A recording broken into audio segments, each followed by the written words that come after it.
Olá, eu sou Tainá Arruda e, juntamente com Júlia da Luz, estamos construindo um trabalho sobre redução de dimensionalidade de conjuntos de dados focado em análise fatorial exploratória. Nós somos alunos do curso de pós-graduação em Engenharia Elétrica e de Computação da UFRN e agora vamos explicar um pouco sobre a análise fatorial. A análise fatorial, ou análise de fatores, estuda a interrelação entre as variáveis e propõe reduzir a estrutura dessas interrelações para um grupo de dados muito grande, com um número grande de variáveis. A redução da dimensionalidade, ela vai se dar através de novas variáveis chamadas variáveis latentes, que são conhecidas como os fatores. E aí, as variáveis elas serão agrupadas a partir da correlação entre elas, nesses grupos chamados fatores. E vamos ter um número de fatores bem menor do que o número de variáveis, assim, realizando a redução da dimensionalidade. A análise fatorial exploratória, ela vai avaliar a correlação das variáveis observáveis. Então, a gente assume que dentro daquele conjunto de dados vão existir variáveis que são altamente correlacionadas e variáveis que não são muito correlacionadas. Então, essas variáveis que são altamente correlacionadas, elas vão ser agrupadas em um determinado fator. E as variáveis de fatores diferentes, elas vão ter baixa correlação entre si. Então, aqui temos um exemplo em que o fator de atendimento, o fator de estrutura física e o fator percebido foram fatores identificados e para cada fator determinadas variáveis foram aplicadas. Por exemplo, simpatia dos funcionários, rapidez no atendimento e cortesia dos funcionários foi relacionada, agrupada no fator de atendimento. Já a pintura do mercado, limpeza das instalações e disposição dos produtos foi agrupado no fator de estrutura física. Então, a gente observa que os fatores eles caracterizam características próprias daquele conjunto de dados. E os fatores, eles podem ser ortogonais ou oblíquos. Isso vai ser parte de uma das etapas do desenvolvimento dessa análise fatorial, que vai influenciar na rotação. Então, para construir um modelo de análise fatorial, a gente vai se basear em dois métodos, né? Na análise exploratória, a gente vai estar calculando o método da máxima verossimilhança, que é um método muito comum. E aí, esse método ele vai testando hipóteses e vai criando intervalos de confianças a partir de amostras. Só que esse método existe uma normalidade multivariada dos dados. E aí, isso leva a muitas pessoas utilizarem outro método chamado o método dos componentes principais, ou PCA. Mas a análise exploratória, a análise fatorial exploratória, ela é um método que foi proposto por Sperman e Pearson em 1904, e aí ela vai levando em consideração que vamos obter um modelo em que teremos um número reduzido de fatores agrupando várias variáveis. Aqui a gente vê que ele vai calculando a variância e a correlação. Então, se as duas variáveis são altamente correlacionadas, elas vão ter uma carga alta naquele mesmo fator. Então, essas cargas elas são atribuídas a cada variável. Quando a análise exploratória está sendo realizada, nós precisamos obter um número de fatores que nós vamos querer trabalhar no nosso grupo de dados. Para obter o número de fatores, existem critérios populares para realizar essa confirmação. Um dos critérios mais comuns é o critério de Kaiser-Guttman, que ele é baseado nos autovalores. Então, é necessário fazer o cálculo dos autovalores para que a gente utilize o critério de Kaiser-Guttman, e a partir desse critério, a gente vai saber quantos fatores a gente irá trabalhar. Isso pode ser observado tanto em números, por qual é o critério? Isso significa que, se o valor do alto valor for maior do que 1, esse alto valor vai ser considerado como um fator, um número de fatores, ou graficamente, através de um ponto de inflexão no gráfico. Quando a gente identificar o ponto de inflexão, que também é chamado de joelho ou cotovelo, todos os pontos que estiverem acima do ponto de inflexão vai ser o número de fatores. Bom, nosso projeto se trata, então, de uma análise de fatores ou análise fatorial do fluxo de ingressantes de cursos de graduação. Então, falando sobre o nosso problema, se trata, então, de uma trajetória de ingressantes em cursos de graduação e nada mais é do que um acompanhamento longitudinal em uma trajetória cronológica de estudantes quando ingressam em um curso de graduação até a sua saída, seja por meio da conclusão do curso ou da desistência. Então, esse acompanhamento ele se refere a um período de 2010 a 2019, tá? E isso vai acontecer, esse acompanhamento é dado para diferentes cursos de diferentes instituições, certo? E é coletado quantidade de alunos que ingressaram, né, no curso, que continuam cursando, que desistiram ou também que concluíram aquele curso naquele ano de referência, né? Sendo esse ano de referência dentro desse período, 2010 a 2019. Então, nossa base de dados ela pode ser encontrada nos dados abertos do site do governo, tá? Indicado aí no link, né, que a gente dispôs. Então, ele possui 26 atributos, dos quais 16 são classificatórios, então não passam pela essa análise fatorial, restando então 10 atributos para a gente fazer essa análise. Aqui tem a apresentação das variáveis, né? Em vermelho eu destaquei as variáveis que não vão entrar na análise fatorial, justamente como eu falei, por serem classificatórias, que diz respeito mais à questão de identificação da instituição, identificação do curso, da região onde essa instituição está presente, né, do município e tudo mais.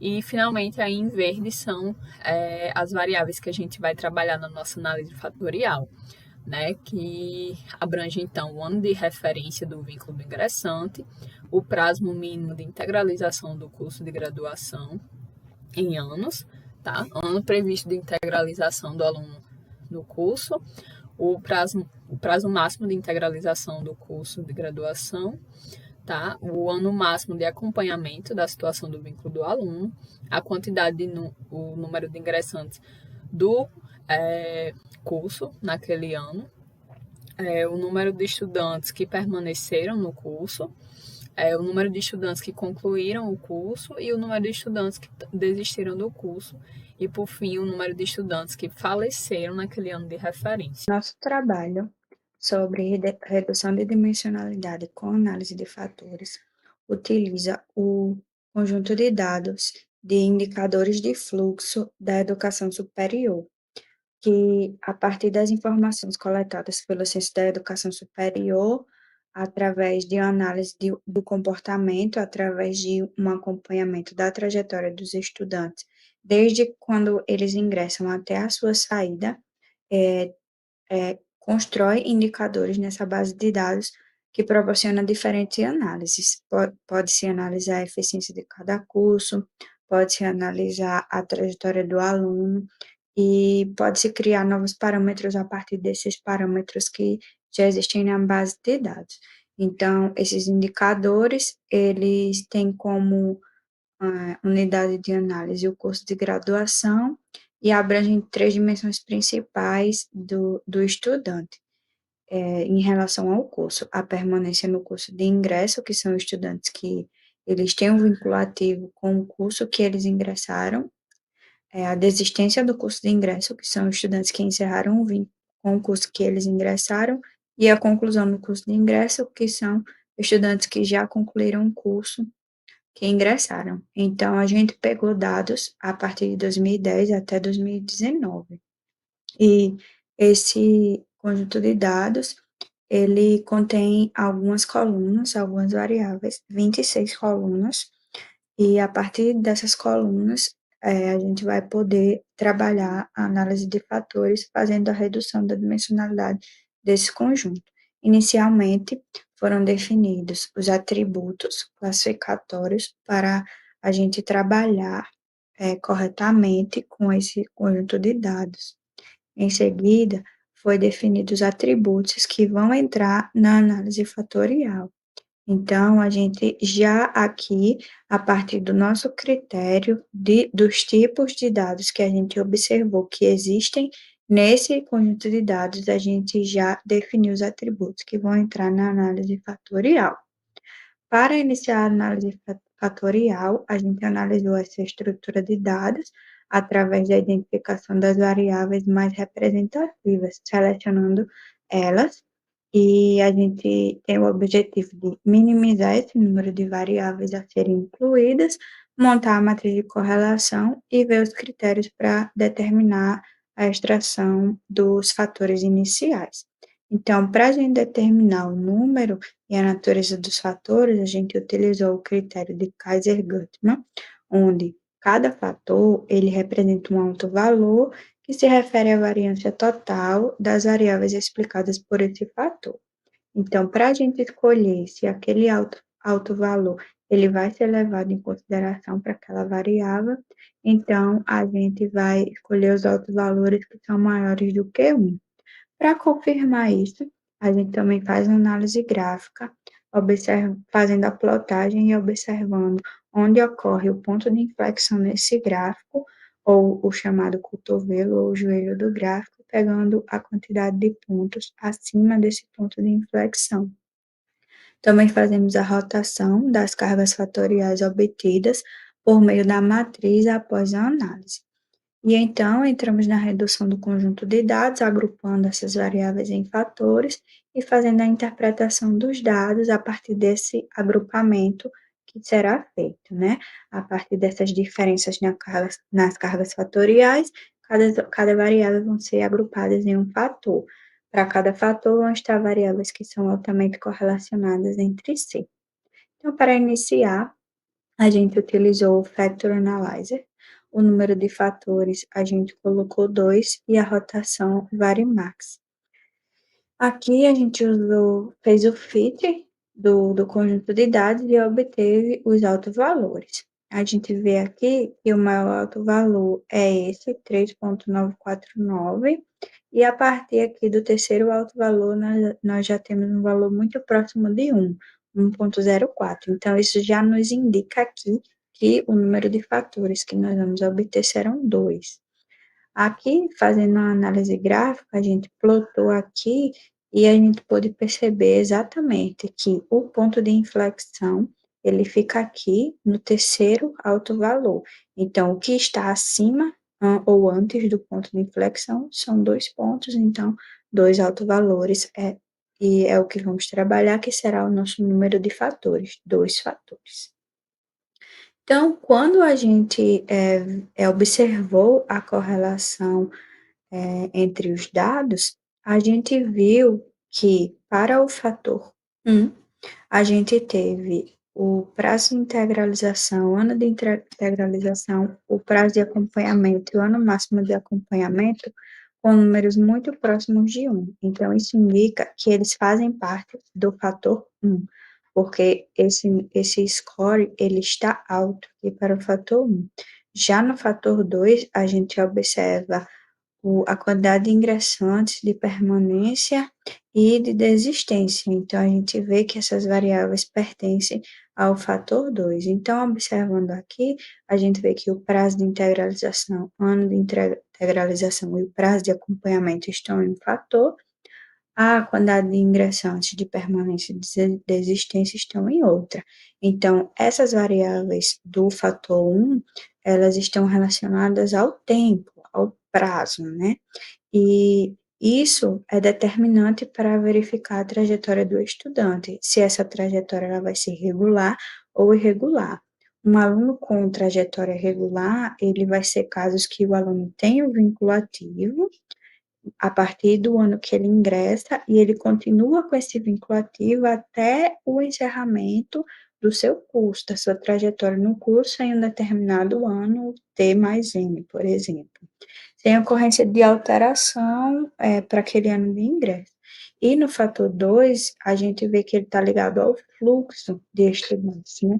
Os estudantes que entram, que permanecem, estudantes que desistem. Então, a gente vai ter a variável que vai mostrar que a gente pode verificar alunos que desistem, para ver em que ano aqueles alunos desistiram do curso, e se o aluno está tendo uma trajetória consistente, se o aluno está indo até o final do curso, qual o curso que os alunos estão concluindo, qual curso que eles não estão concluindo.